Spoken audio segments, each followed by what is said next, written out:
Realization is the nothing personal word of the day. Realization. It is Friday. Thank God. June 16th, 2023. Nobody needs a weekend more than Commissioner Rob Manfred.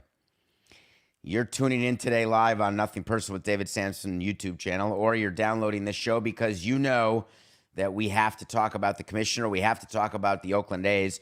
And it's not necessarily my favorite thing to do, given that every time we do a show like this, I stare at my phone waiting for it to ring, knowing that there are going to be some people who are not happy. But you put it on a tee for me, 85 down the middle. I had the realization that Rob was going to meet the media because that's what he does. The commissioner meets the media after owners' meetings. Is it a surprise to anybody that when you meet the media after owners' meetings right now, the questions are going to be about the Oakland A's? The questions are going to be about the reverse boycott. The questions are going to be about relocation. Is that a shock? When you're meeting with your PR people and they're coming up with sample Q&A and you're thinking about workshopping your answers. This was handed to the commissioner as though somebody wanted him to look good. He had an opportunity to do it all right, and it didn't work. And the reason it didn't work is twofold. The commissioner gets a pass for the first one, but not for the second. The first is that his job, as Roger Goodell's job is, and Adam Silver, and Gary Bettman, and Don Garber, they are going to take all shots that are meant for owners upon themselves. That's why they make $15, $20, $30, $50 million a year. They represent the owners, and they make sure the owners get as little criticism as possible. I'm good with that. I'm fine with the commissioner standing up and saying this is not John Fisher's fault. When asked why John Fisher is not meeting the media, the commissioner should and did say that is his choice. We do not mandate communication between owners and media. 100% accurate, a perfect thing to say, not even a deflection, just perfect. It is not abnormal that John Fisher is not meeting the media. It's not abnormal that John Fisher is not associated with the releases that the A's have been putting out there when they've gotten the votes from the Senate, the Assembly, and then when the governor signed the bill into law just yesterday, providing the public financing in Vegas. Owners are there when things are good, not when things are bad. Normal. Many owners are uncomfortable speaking to the media. No problem. That's what a team president's for. I was always happy to do it. Did it make me 5'5" instead of 6'2"? Yes, it did. Was it difficult taking all of the blame, taking all of the heat, and when the good stuff happened, having it be the owner? Obviously, that's a thing. But when you work for someone, when you don't own it, you've got a boss. That's what they do. Rob Manfred has 30 bosses, one of whom is John Fisher. Can't make him meet the media. Do I think John Fisher should have met the media? You're damn right I do. Let's move on. Second thing. This is where Rob either did not listen to his PR people or his PR people did not do a good enough job of giving him talking points. When you are presented with a sticky situation, you have to either bridge to the message you want to get out, or you have to say that you're not willing to discuss the issue at this time. There was no way to do the latter. You can't finish an owners meeting when you had already said that there could have been a vote on relocation, when you have been talking about the Oakland A's stadium situation for 8 years. Minimum. That's Rob Manfred's been talking about it since he became commissioner. This Oakland Stadium situation has been going on since the Bud Selig days. It's been going on since our stadium situation was happening in Miami. Bud Selig, his best friend was a guy named Lou Wolf. Lou Wolf was the owner of the Oakland A's. Lou Wolf tried to get a ballpark in Oakland, couldn't do it, tried to move a team to San Jose, and could not get the votes. San Francisco, under the leadership of Larry Baer, made sure politicking owners and presidents that there would not be 23 votes to approve relocation of the Oakland A's to San Jose. And this is back before Rob became commissioner. The Oakland A's stadium situation is not new. It's not just John Fisher. It's been going on for over a decade and a half. So when you are preparing to meet the media and you choose not to say, I don't have a comment, then you can bridge to what your talking points are. What should be the commissioner's talking points on this issue? Let's break it down. We're going to talk about what the talking points should be and then what he ended up saying. And we're going to go subject by subject. Let's start with what happened generally. Generally, the response is this, and what it should be when asked the following question. Commissioner, what are your feelings about what's going on with the A's and their potential relocation to Las Vegas? How do you feel about the fans? What do you say to the fans? I appreciate you asking. There is no question that this has been a long, arduous road for not just the fans, but for Major League Baseball and the owners of the Oakland A's.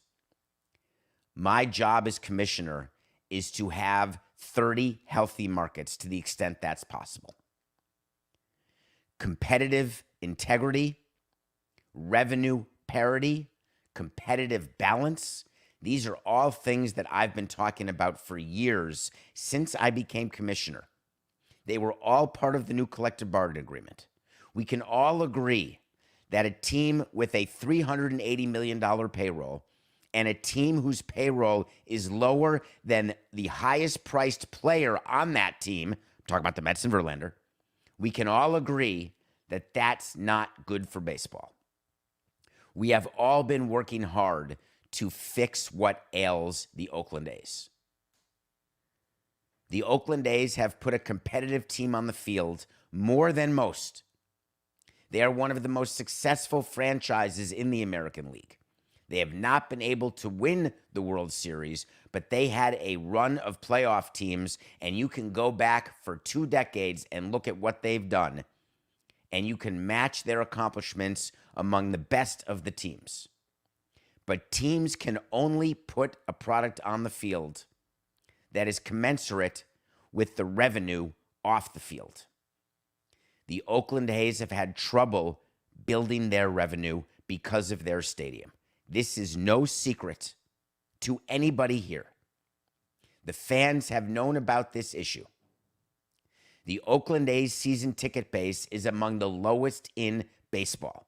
Not because the team wasn't good, because the team's season ticket base was at the bottom when the team was a playoff team.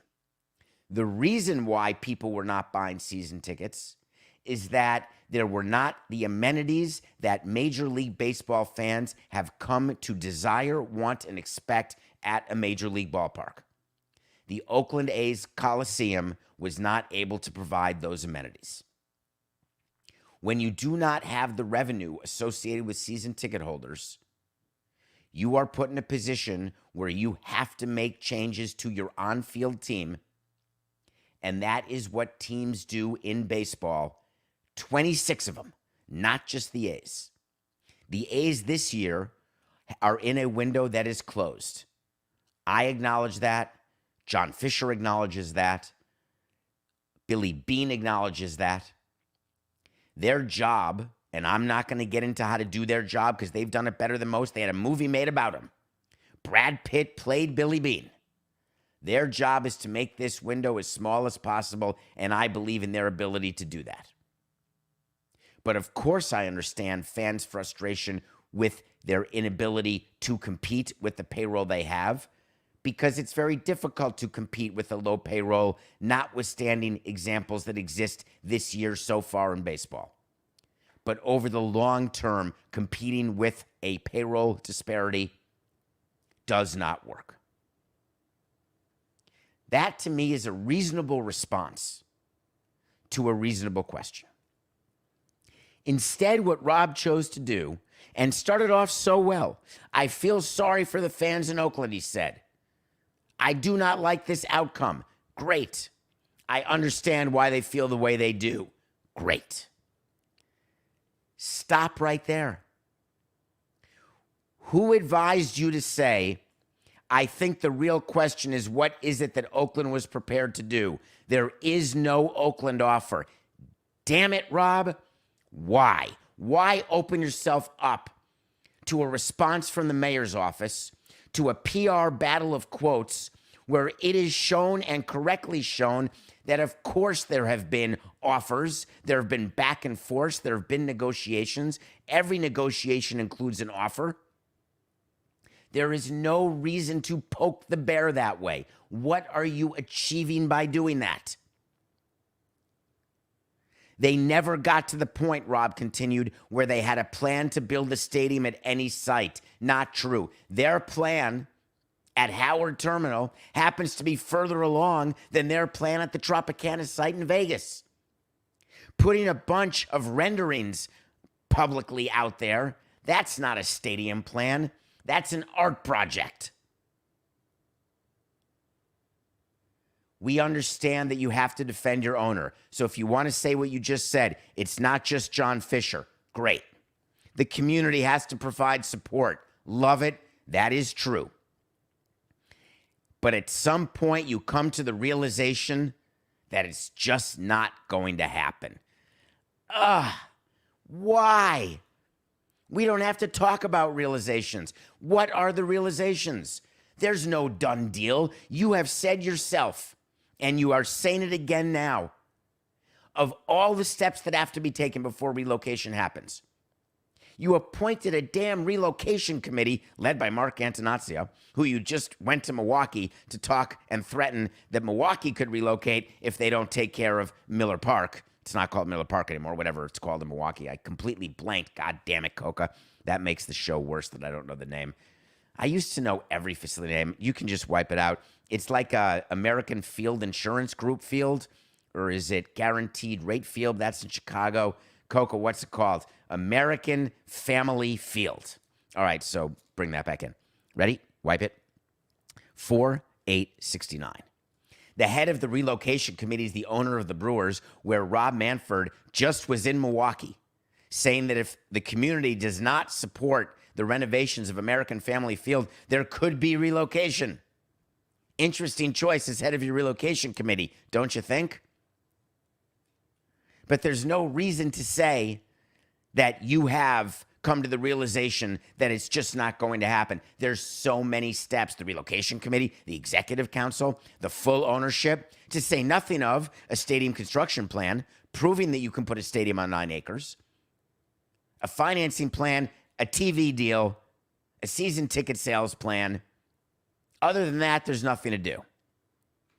So already the media is looking at the commissioner during this press conference and saying, all right, not great, but let's give you another chance. Commissioner, tell me your view of the reverse boycott that just took place. Did you see it? That's a question that you prepare your commissioner for. The answer, as commissioner of baseball, is yes. Of course I saw it. Anytime something's going on in our league, I am watching baseball games and paying attention to what's going on with our teams every single day. There is nothing that comes by surprise to me because I've got great people around me who, if I haven't seen it, they inform me about it, we talk about it, and then I'll watch it. Well, that sounds like an answer that a CEO would say. You can't see everything or read everything. I miss stuff. Coca calls me and says, hey, did you see this? I'll say no. He said, read it. Okay, now I've seen it. Instead, the commissioner says, I was at dinner. Why? Why would you say something that is so, it's just, you're poking people. You're saying it in a way like, hey, I'm too important. I got dinners to do. I don't need to pay attention to what's going on in Oakland. I could give a flying rat's ass. I was at dinner. Bad enough that you said that. You didn't have to. But why continue? This is an all-time bad quote, and I know the people around the commissioner. They did not ask him to say this. Why he would say it? Was he flustered? Was he angry? Is he annoyed that he's been dealing with this since 2015? Yes. Is he tired after a week of owners' meetings? Yes. Is it annoying and difficult to meet a group of media members in a press conference / scrum? Of course. You have to be on your toes. You have to be alert. You have to be ready. Otherwise, you look like Francis Suarez talking to George Stephanopoulos. You look like an idiot. Manfred's response was, on the reverse boycott, I mean, it was great. It's great to see what is this year almost an average Major League Baseball crowd in the facility for one night. That's a great thing. Silence. Here's a workshop of how to handle the reverse boycott question. Did you see the reverse boycott? Of course I did. What were your thoughts? My thoughts were that when you've got a frustrated fan base, providing them an outlet, having a game where they can come out and express their displeasure with what's going on, absolutely understand. Absolutely understand why that's the one game they would choose to go to and organize to get that type of support and show the support. We've known that Oakland is a town that needs, a city that needs Major League Baseball. I've said it since 2015. I've told you that I'd prefer the A's to stay in Oakland. And I'm not telling you or putting it in anyone's radar that there were 7,000 people the day before the boycott and 7,000 people the day after the boycott. We all know why there's a low season ticket base and therefore why there's low attendance in Oakland. We just answered that question. Do I wish that we would not have a situation where fans want their owners to sell the team and they have that much displeasure toward an owner? Of course I do. But we've seen it before. We've seen fans be upset with owners. It is very hard for owners to ever come out looking good. Even sometimes winning a World Series isn't good enough. But that said, we heard the fans loud and clear. And what I want to do now is, now that there is a public financing bill approved and signed into law in Nevada, and we know there's a chance for a public-private partnership, I believe that we owe it to Oakland as an industry, as a community leader, to see whether or not there is a deal that can be made. And I will personally make sure that there is communication between the team and the mayor, because there is nothing signed or set in Nevada. There is nothing signed or set in Oakland. But our preference has been, is, and will always be to keep teams in the communities where they already are. There's a reason only 2 teams have relocated in the last 50 years, the Senators and the Expos. The reason is we'd prefer to not have it happen. Why isn't that a better answer to the reverse boycott question? Why be cynical and sarcastic and smug about the fact that even in a boycott, they only got an below average nightly attendance? There's just no reason to do it. Of course, after Rob met the media, the mayor's office in Oakland had no choice but to respond. And when you get into a battle of statements and quotes, it's taking away time from negotiating and seeing if you can actually come to a deal. There's only 24 hours in a day. Even if you don't sleep, let's say you get 22 and a half hours in that day. Anytime you spend wordsmithing a statement is time not spent doing what you should be doing. Anytime you are responding to somebody, you have to put your vitriol in the back seat. But politicians are not ever going to allow someone to say something that they believe to not be true and not respond because they do not want their constituencies or the people, their community, their citizens to ever think that it's their fault. So Julie Edwards did a statement on behalf of the mayor. She's the spokesperson for the mayor. They released an immediate response to what Rob said. Not all of it, not the sarcastic stuff about the boycott, not about the realization that it wasn't going to happen. They focused on the sentence that never should have been said, and they were right to respond to it. Their response was about the commissioner saying there was no offer for a stadium in Oakland. If you're going to say something like that, you better be right. So the mayor's office came out and said, this is just totally false.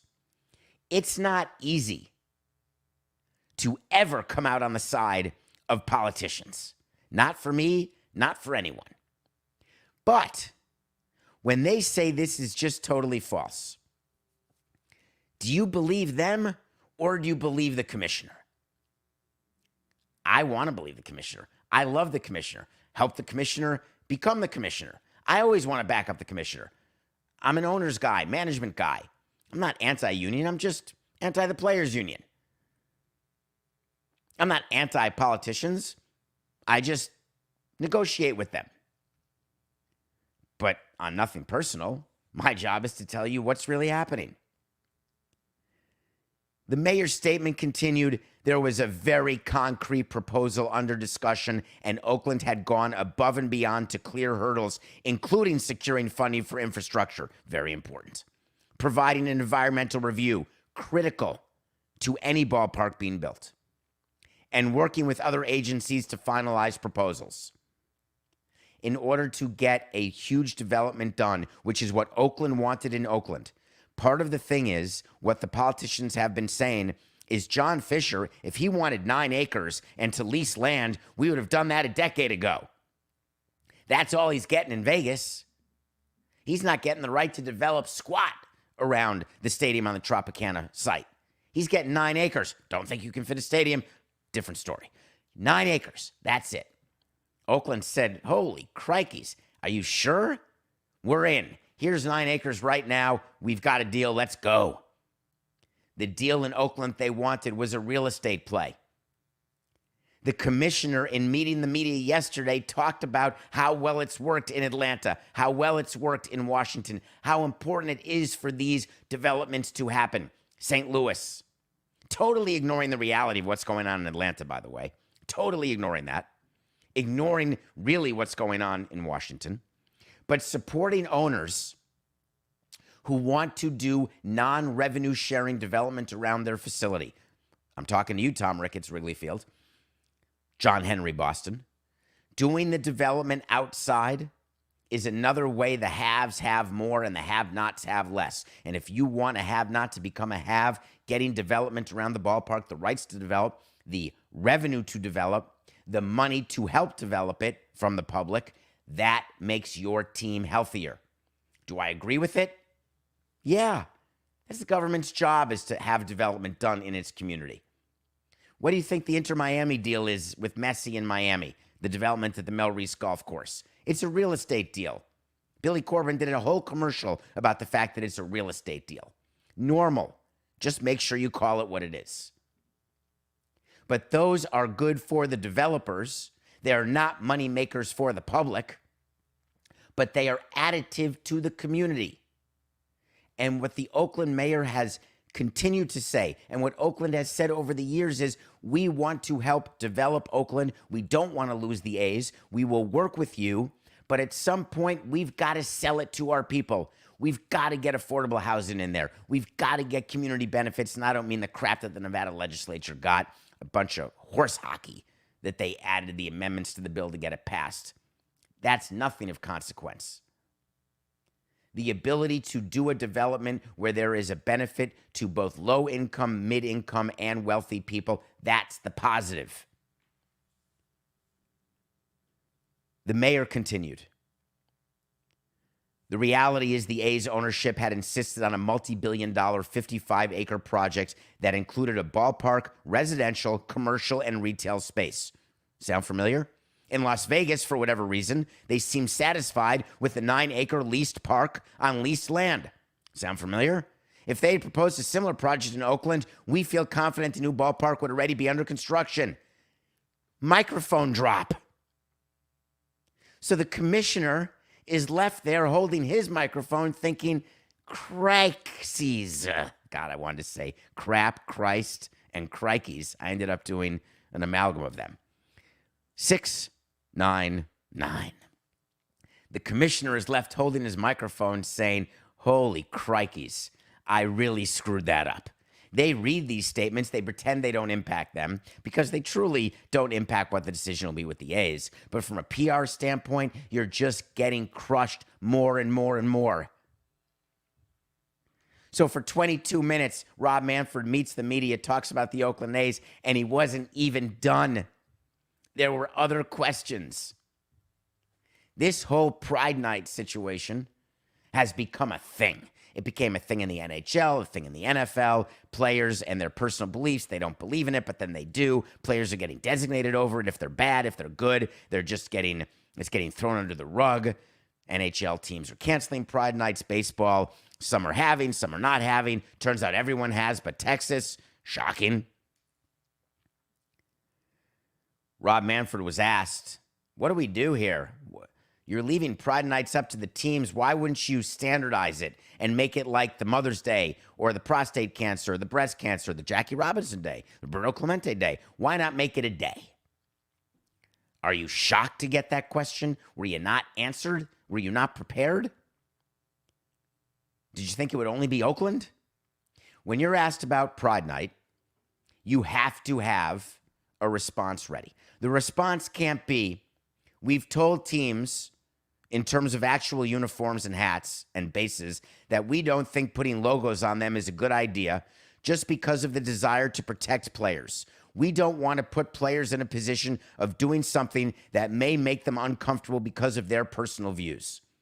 That sounds like a statement from a commissioner who's trying to repair a relationship with his union that was so fractured during the course of collective bargaining. Except it's incredibly tone deaf toward your customers. And this is not me taking a position, though I'm happy to. But when you're asked about Pride Night and teams wanting to put a logo on the uniform, a much easier out is this. We have sponsored nights that are both run by teams and then by the league. We are very careful not to have too many league-sponsored events because the needs of each team differ. The desires of each team's market and each team's ownership differ. So therefore, we made a decision that Pride Night would not be a league-mandated night. And the reason is that there are so many worthy nights. There are so many underrepresented and undervalued groups of people that it would be impossible as a league to do a league-sponsored night for each of them. Therefore, we leave it up to the teams. That said, there are certain things that is not ever left up to just teams, and that is any addition to a uniform or something on the field. The uniform is standard. We have deals with companies. We have deals with sponsors. When there is an agreement amongst owners that they get a part of the uniform where they can exploit for themselves, the uniform sponsors, the uniform patches, that is a deal that we make, but that's the only ability they have to be different. My view is we wanted the same sponsor on every uniform because that would be a better way to lessen the competitive disparities and the revenue disparities. But when it comes to other issues of putting logos on your uniform, we've said no to every team on every subject. The fact that there are players who may disagree with something a team is doing is something that we let the teams deal with. The reason I would have said it that way is I don't want him in a position, if I were advising the commissioner, to have to say, hey, I don't want players to be uncomfortable because I understand that they could have personal views that are against homosexuality or against LGBTQ+, transgender. I don't want ever anyone to be against that because that's just tolerance. And we are a league that promotes tolerance. So I don't want anyone to ever think that we've got players who think that way. Instead of saying that we don't want to put players in an uncomfortable position, they should be in an uncomfortable position if they don't believe in the rights of everybody. Do you feel sorry for Anthony Bass? I don't. That would have been my follow-up. Are you upset, Commissioner, that the Blue Jays designated Anthony Bass? Are you upset that he may have been uncomfortable? Give me a break. So that's what happened when the commissioner met the media. He's now going to go quiet for a bit, I promise you that. The Oakland A's story has more to go, I promise you that. All right, let's take a break. When we come back, we're going to review a movie that was supposed to be good and was. And then we're going to talk about what Shohei Ohtani did last night because, boy, oh boy, if you're not paying attention, then you're not paying attention. We'll be right back.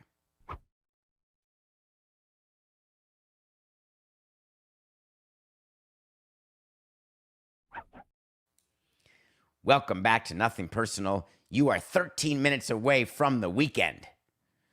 I'm not. I got a few other things to do today, but it's Friday. Thank you so much for being with us. 45 minutes every day. We will have a show Monday. It is a holiday, but we will still be live 8 a.m. because I make Coco work holidays. Coco was more than happy to. We like getting to you every day at 8 a.m. Thank you for downloading, subscribing, telling your friends. Spread the word. All right, I watched a movie called Chantilly Bridge. And I watched it because the cast has Jill Eikenberry, Ali Sheedy, Patricia Richardson, JoBeth Williams, Talia Shear, Lindsay Krause, Helen Slater, like Secret of My Success, Supergirl Helen Slater. I couldn't believe that cast. I thought this was going to be a movie somehow about best friends. Didn't know what it was. Didn't realize that it was a sequel to Chantilly Lace, a follow-up. Had no idea. Had never seen that movie. I thought, because JoBeth Williams was in The Big Chill. If you haven't seen The Big Chill, please watch The Big Chill. Please, please this weekend watch The Big Chill. Written by Lawrence Kasdan. One of my all-time favorite movies with Kevin Kline, Jeff Goldblum. This movie is about a group of women who are best friends, who are brought together because of a death, sound like The Big Chill yet, and they are taking stock of their life, sound like Big Chill yet, as they think about and reminisce what it was like when they were together in the same place, but younger. And what the movie maker does here, same movie maker, is uses clips from the original Chantilly Lace as part of Chantilly Bridge. And the point of the bridge, it's a metaphor for the bridge between life and death, and I wasn't a big buyer. It's not that I didn't mind or like seeing the actresses and how good they are, because they're all really good. I thought the dialogue was good. There's a newcomer. Najee Sky was brilliant in this movie, plays Helen Slater's daughter. I felt as though if I'd seen Chantilly Lace, I would have liked Chantilly Bridge better. So here's your two choices. Either don't watch Chantilly Bridge, or watch Chantilly Lace first and then watch Chantilly Bridge. If you see the first, then see the second. If you haven't seen the first, don't see the second. That would be my advice. Speaking of advice, because we're giving advice to people, I think there needs to be some advice down south. Something happened during the NBA Finals, and one of you asked my opinion. You know what I want? I want to talk to Samson. So you want to talk to Samson. It is a perfect weekend. Go have a run after the show, then put on Half-Baked. Watch it, 69 100th Baked. Enjoy it. There's a character named Samson. Get into my Twitter at David P. Samson, if you possibly can, or find me some other way. David, the Miami Heat had to put out a statement about the accusation that Conor McGregor sexually assaulted a fan. Would you have done that? What is the responsibility of a team for the conduct of its fans, even famous ones? I needed to address this. I'm glad you asked the question. Let me give you the background. Conor McGregor, we did a segment. I don't remember if we did a segment, Coca. Did we do the segment about Conor McGregor getting sued, where I thought he should get sued by Bernie, the mascot? Remember, he was punching the mascot. The mascot had to go to the hospital, but he came back. We did a segment about it sometime last week or the week before. So Conor McGregor was at the game, and he punched the mascot. Apparently, he wasn't done for the night. Apparently, after the game or during halftime, at some point where the way it works with Heat celebrities is they've got two clubs on either side of the court. And they are areas right off the court where you go during halftime, pre or post game. There's alcohol. There's the who's who of who's who. There's beauty. There's beasts. There's drinking. There's drugs. There's a garage right down below where you can get your car. Very convenient. You don't have to ever meet with the riffraff. So Conor McGregor's back there, and apparently he is now being accused for having taken a woman into a bathroom, forced her into the bathroom, and forced her to do something that she did not want to do, upon which she got out of the bathroom, immediately called lawyers, and started a issue against Conor McGregor, but also included the NBA and the Heat, saying that the NBA security and the Miami Heat security not only did not protect her, but in fact, they aided and abetted Conor McGregor in what he was doing. So legal letters were obtained by ESPN, back and forth. All of this came out on TMZ. McGregor's lawyer had to issue a statement saying that after the video was released by TMZ, the claimant's lawyer, that's the woman, has now changed her story. Mr. McGregor welcomes the investigation, which he firmly believes will show the claims against him are false. After not responding to the demand for money made by her counsel, she turned to the media to apply pressure. This is no more than a shakedown. The woman claims he violently forced himself on her inside this VIP men's bathroom, aggressively kissed her, and forced her into multiple sexual acts. Here's the thing. There are many examples, and there was a movie about this that we reviewed, a conversation that we had about this. It was called Victim Suspect. It is an impossible situation. One rotten apple sours the bunch, and protecting the bunch is so important. Protecting the rights of a woman or anybody not to be assaulted should be paramount to anything. However, somewhere in that list is protecting an assaulter from a false accusation. It is not up to me to say whether it is unreasonable to believe that Conor McGregor would have assaulted a woman. No comment. It's not up to me to say whether Conor McGregor did assault a woman. No comment. It is up to me to say that Conor McGregor is 100% innocent until proven guilty. It's also up to me to say that the number of extortion plots that exist out there are staggering. And it's not just to celebrities. You're being extorted every time people are hacking into you or hacking your Facebook or putting viruses on your computers. That's all extortion. Every single time. It is people trying to make money. The Miami Heat and the NBA had to respond to this because it's sexual assault. If this were malware put into the Miami Heat computers, someone asking money, or else emails will be released, the NBA is not going to release a statement. The Heat are going to keep it quiet and decide whether or not they're going to pay. But when it comes to sexual assault, you can't be quiet, nor should you. And the Heat did exactly what the Heat should do. Exactly. Their statement was, we're aware of the situation. This is right in the statement handbook, the one the commissioner did not pay attention to. The statement handbook says when you've got a player arrested for DUI, when you have a player arrested for domestic violence, when you have a situation that happens in your arena that involves some sort of sexual assault, You say, we are aware of the allegations. We take them seriously.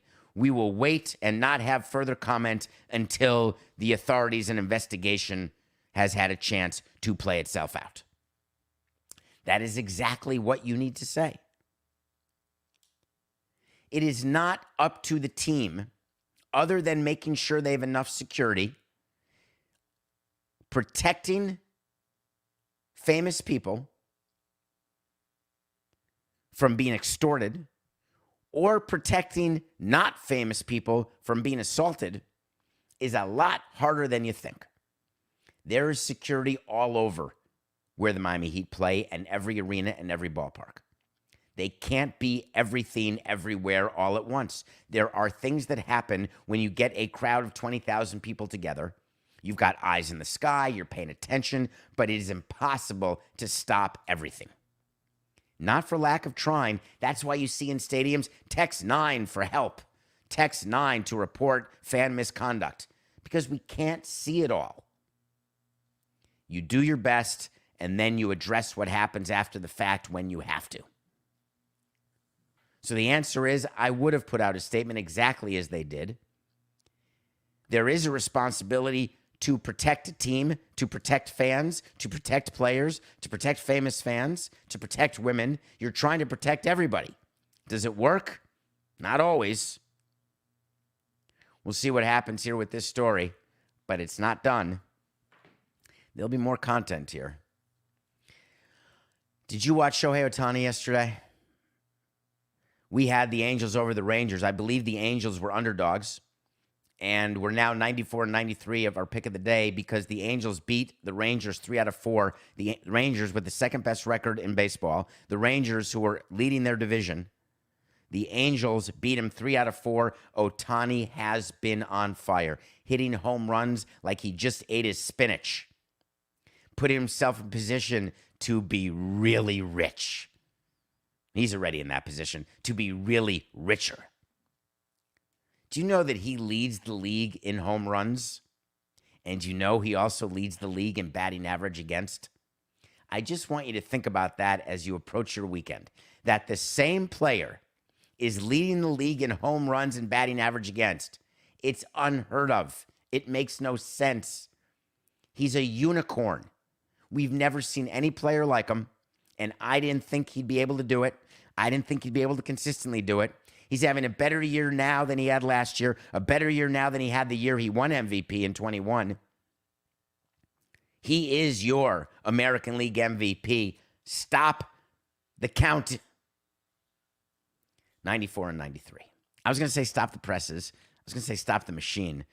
All right, we can do it better for the podcast. 4, no, I'm just kidding because we never edit it, but maybe we do. Ready? 4, 6, 8, 9. Stop the count. Ohtani's your MVP. All right, I got 2 picks for you here. Tonight, I'm going to watch the Blue Jays and the Rangers. You should watch the Rangers play if you haven't. It's the lineup without DeGrom. They've got Simeon, who's been amazing. They've got Seager, who is slugging the hell out of the ball. They've got Garcia. They've got really good offense. And their pitching has been really good, which is, by the way, how you have a good record. When you wonder why your team has a bad record, and then you realize they can't pitch and they can't hit, why do you wonder that they have a bad record? And when your team can do both, generally it means they have a good record.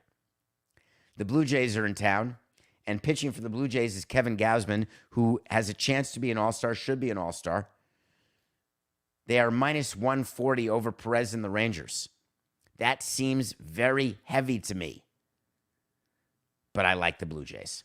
We've talked a lot about the Blue Jays. We've talked a lot about where Vladimir Guerrero's power is gone. We've thought about that a lot, maybe not talked about it a lot. I keep waiting for the Blue Jays to have their hot streak. I'm worried that I'll be waiting and I'll find Godot first. But that said, I'm happy tonight to do the Blue Jays minus 140. Tomorrow night, I'm going to be watching my Brew Crew. Miley and the Brewers are playing Keller and the Pirates. The Pirates are still in first place, and so are the Diamondbacks, and so are the Rangers. Wow. The Brewers have been absolutely stinky. They're back to 500, I believe, Coca. I thought the Cardinals would win that division. I thought the Cardinals would catch the Brewers. Neither of that's going to happen.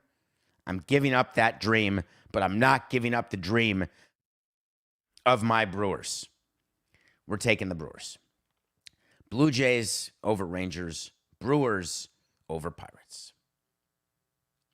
As we end the week and we think about all the things that took place this week, a lot of focus has been on Oakland, on relocation. A lot of feelings are being hurt on every side.